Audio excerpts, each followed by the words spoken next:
Hello, everyone, and welcome to the Real Estate Market Report for Santa Clara County, covering the month of October of 2022. Now, this is actually the first month where I've done a separate Santa Clara County market analysis. Normally, I do these during the coffee and real estate, where we get sort of that 10,000 foot view where we compare the county to Morgan Hill, San Jose, and Gilroy. And I still strongly suggest you check that out over on Facebook Live to check in on that monthly event so that you can get sort of that broad view. Now, that happens on the third Saturday of every month, the coffee and real estate event. And it's a live chat, so feel free to bring your questions and we will answer them live during that event. So it's the third Saturday of each month, starting at 10 a.m. So make sure to join me next time.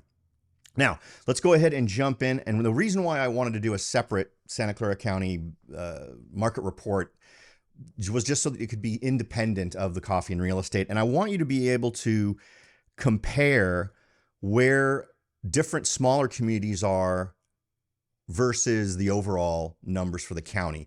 And the really good reason to do it is because of the sample size. I've mentioned before in previous market analysis videos relating to Morgan Hill or Gilroy that the sample size is relatively small. So in your head, as you're looking at potentially very erratic numbers, you kind of have to try to normalize that in your head so that you're not making assumptions based on such a small sample size. But if we're looking for broader trends, bigger things, right? That again, maybe even that 20,000 foot view where you want to get an idea of sort of what the overarching influences are in the market. Looking at Santa Clara County is a great way to go because again, we're talking about thousands of transactions instead of hundreds or dozens. So let's go ahead and jump in and take a look at the first number, as we always do, total active listings for October of 2022. That number was up 30.6% for Santa Clara County. So total active listings was up 30.6%.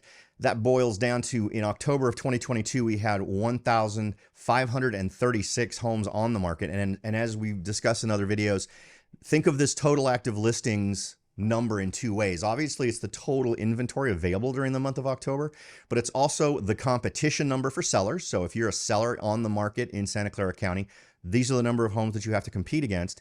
And if you're a buyer, it's the number of homes you have to choose from. So it influences both sides of the coin. And right now we're seeing a situation where buyers are moving more into the driver's seat as they have more choices and don't have to just jump on whatever property gets listed. So as I said, that's a 30.6% increase from October of 2021. If we want to look at trends, we can see that, and again, one of the reasons why I do this, where I put these two columns here, is I want you to be able to look at October of 2021 and October of 2022 right next to each other. So you can see graphically the difference between those two. And then the rest of this table is designed for you to be able to look back and see what the trends are. You can see we peaked in terms of total active listings in July of 2022. Again, totally normal. That's the selling season. That's when homes tend to get put on the market the most, right? Folks are waiting for those summer months in order to move so that if they have kids, they're able to move during the summer and not have to worry about pulling kids in and out of school. So that's normal. That's the seasonal thing. But what's also interesting is to note when we see dramatic changes. Now, we saw last year between September and October, we saw a much more dramatic drop in the total amount of inventory. And that's reflected by just how crazily things were selling, right? Because remember the mindset of this time last year. Interest rates were far lower. Inventory was a challenge. We didn't have enough homes on the market to satisfy demand.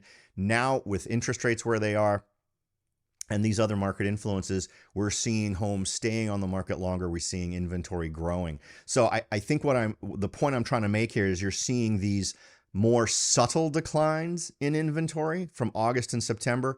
In October, if you look at September to October of last year, much more dramatic decline. And we're not having that sell-off like we did last year. So that's why you're not seeing as dramatic of a drop-off in the total amount of inventory. Okay. Next, new listings. Now, these are homes that were listed in the month of October in Santa Clara County. This represents sellers who decided, I want to sell my home, and they put it on the market in October. This year, in October of 2022, we had 1,033 homes added to the MLS, put up for sale in October of 2022. That number's down 30.4% compared to last year, where we had 1,484 homes added to the market in October of 2021. Homes sold, also a big change in this number. We've seen a 41.1% drop from the same time last year. This year we saw 938 homes sold versus 1,593 homes sold last year. And again, just so you can see those, the year-to-year numbers right next to each other, that's why that's there.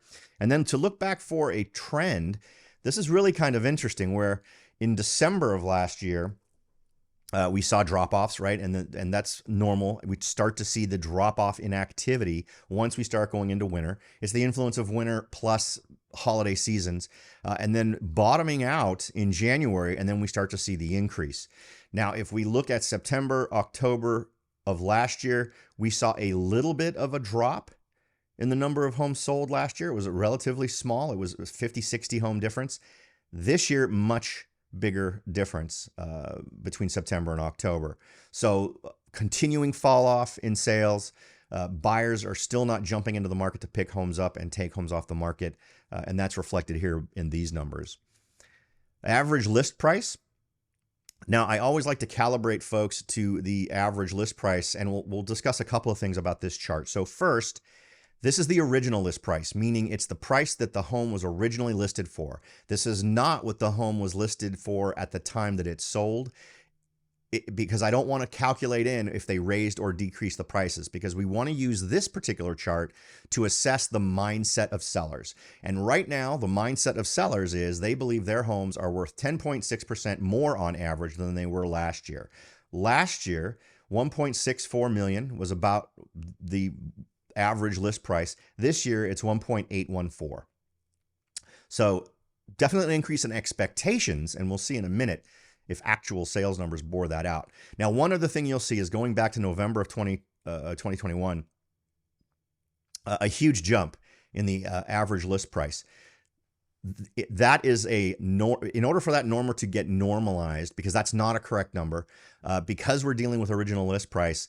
In some cases, an agent will accidentally add a couple of zeros to a listing.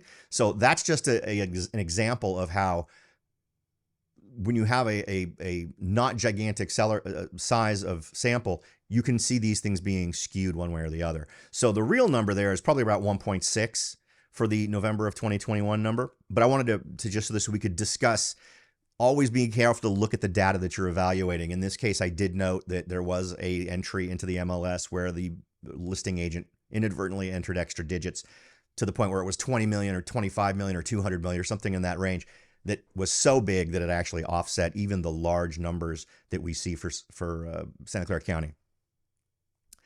Next, average sales price. So let's see where this was. Remember, we had about a 10.6% increase in expectations on the part of sellers, and yet in October of 2022, we had a 0.7% decrease.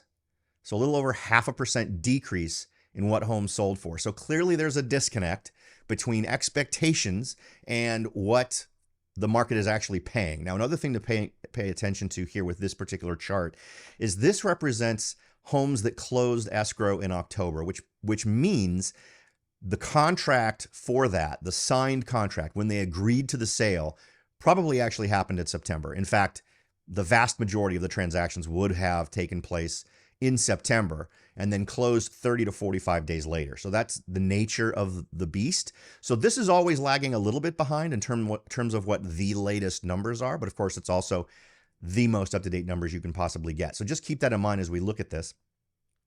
You can see a pretty big shift in these numbers. We had last year increasing right up until December. And then when we started to see the winter months come in, we saw the decrease. But then as soon as we saw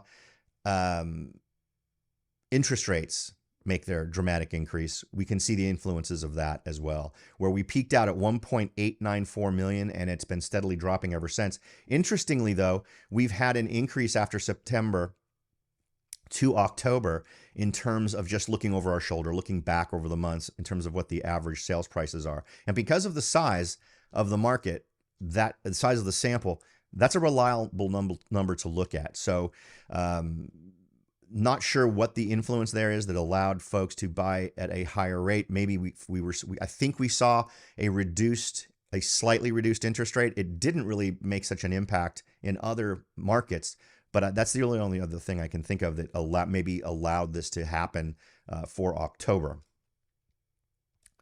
Next, percent of list price. This is an interesting number because it calibrates you to, are homes selling for above, at, or below list price? And this is not based on original list price as it was before, because in that slide, we were trying to determine what the mindset of the seller is. In this one, we're going to get a bit of a feel for the mindset of the buyer, because this is when the buyer was faced with a list price at the time they made an offer. This is where their offer came in, and this is where sellers agreed to go. So in October of 2022, we're at 99.9, so only a 0.1% discount from list price at the time that the home sold.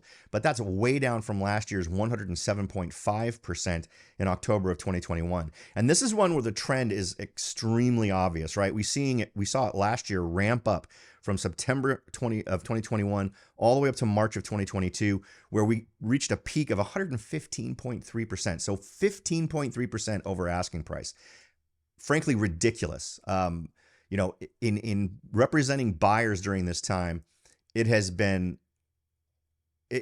sometimes been a chore to try to hold buyers back in frustration who are willing to pay a premium, and paying that amount over, it really doesn't make much sense to me. It is what the market is. What the market is. So that's what it was withstanding. But interestingly enough, ever since March, it's been dropping dramatically. It went down to 114.5 in April, down to 111.6 in May, then to 106 in June.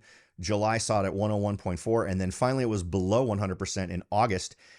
Went a little bit over to 100.2 in September, but then back down to 99.9 in October. My guess is we're going to continue to see this either stay where it is or go down more overall. Again, this is a measure of the entire county. So in general, I think that the market is going to continue to do this. I don't see this turning around. I see this continuing to either be flat or continue to go down, meaning we'll see 98 point whatever, 97 point whatever numbers coming from the county in general. Next, days on market. This is another one where the trend is not difficult to spot. Last year, we were having 16 days for a home to go to sold. And as I've mentioned in other videos, that was simply because real estate agents were artificially delaying the acceptance of an offer, right? For those of you who did any shopping or who have done shopping, or maybe you sold a property sometime in the last few years, in that listing description, there's a note saying, offers will not be considered until such and such a date and time. And that was extremely common. And it usually was anywhere from 10 to 15 days so that buyers would have an opportunity to view the property, maybe have a couple of open houses. That's what we're seeing here in terms of last year's numbers. This year's numbers, that's the market talking. In October of 2022, 28 days to get a home sold. It's not going to surprise me if this number starts, and look at the rate. I mean, the rate has slowed a little bit from September to October, but it was a dramatic jump from July to August. Another pretty decent jump into September, and then a slightly lesser jump into October of 2022. But my guess is that we're going to see this continuing to go up, and my feeling is that we won't see this go down till February or March. It wouldn't surprise me if we see it drop a little bit, because I think that there seems to always be a little bit of a boost in those months, February and March, in terms of the number of buyers that are out there. And if interest rates continue to be where they are or a little lower, that would also help this number. But again, wouldn't surprise me if we see about flat in the near term, and then after a few months, after we get 2 or 3 months into 2023, it wouldn't surprise me if this number goes down a little bit. But that's a 75% increase from the same time last year. So that is just crazy in terms of instantly recalibrating sellers to how long it's going to take them to get their home sold. And in terms of the trends from last year, you can see that last year the peak was 18, and that was in December, which is nuts. It's nuts to see it not be higher simply because that's, we're right in the middle of winter in December, and that's typically when there's the least amount of activity. And then if you look at January, it dropped right down to 16 days. So super interesting. And then we didn't see it start to drop back down again until February. So now finally we come to the last stat we'll be going to cover today, price reductions in October of 2022. And for this one, we're going to look at how many homes currently listed in October of 2022 in Santa Clara County had a price reduction in October. But we're also going to compare that to last month's because I think it's showing an interesting trend that's playing out here, not only in Santa Clara County, but also in some of the smaller communities that we've been talking about in other market analysis videos. This month, October of 2022, we saw 45.4% of the homes listed get a price reduction. Last month, that was 36.5%.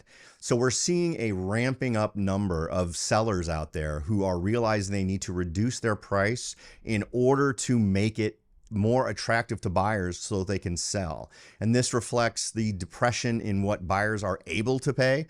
It really has nothing to do with what the buyer wants to pay. It has to do with the fact that banks now have interest rates at points where buyers have had to reduce their budgets for the homes that they're purchasing. And with inventory rising and with competition rising between sellers to get their homes sold, this is the result. We see a 45.4% number of homes being reduced in price. It wouldn't surprise me as we move forward, we see that we will accumulate more homes that are priced more appropriately for the marketplace. So this number will go down eventually. But for right now, we're going to see this number probably continue to be pretty high as homes that have stayed on the market longer finally realize, in order for me to be competitive in this market, I'm going to need to reduce my price. So it wouldn't surprise me if next month we continue to see something in the 40s. And then as the reality of new listings embrace the new pricing structure in the new reality of our market, that will start to wane as homes come in more appropriately priced. So we'll pay attention to see how that goes. But for the next couple of months, I would anticipate seeing this continuing to be in the 40 to 50% range for Santa Clara County. I hope this has been valuable information for you. The goal is always to leave you with more information on the table than I take up in your time. Hope we've achieved that today. As always, if you'd like to reach out to me, you can find me at soldbyrobert.com. I've got some great tools for buyers in terms of being able to start off your search in the areas that I serve here in Silicon Valley. If you're a seller and you're interested in getting an instant online value, completely free estimate of your home, head on over to soldbyrobert.com. Right there above the fold or on the front page on the left is a tool you can use. You just enter your address and you can get your market estimate for what your home might be worth. Keep in mind, no matter where you go, instant online estimates are always going to be less accurate and less reliable. They're going to have a much bigger margin of error. If you'd like a more exact market analysis of your home, I will be happy to do a comprehensive market analysis of your home. Again, you can contact me through the website at soldbyrobert.com to set up a time for that. If you'd just like to talk about real estate, maybe a consultation on what your goals are, where you want to go, no obligation, just a chat on what you're thinking and what you'd like to accomplish, feel free to go to the website and arrange a consultation using the Contact Robert link, where you can actually pick a date and time for us to sit down and talk for 30 minutes to assess where you are and how we might be able to get you to your goals. All right, folks. Thanks again for listening. I'll talk to y'all next time.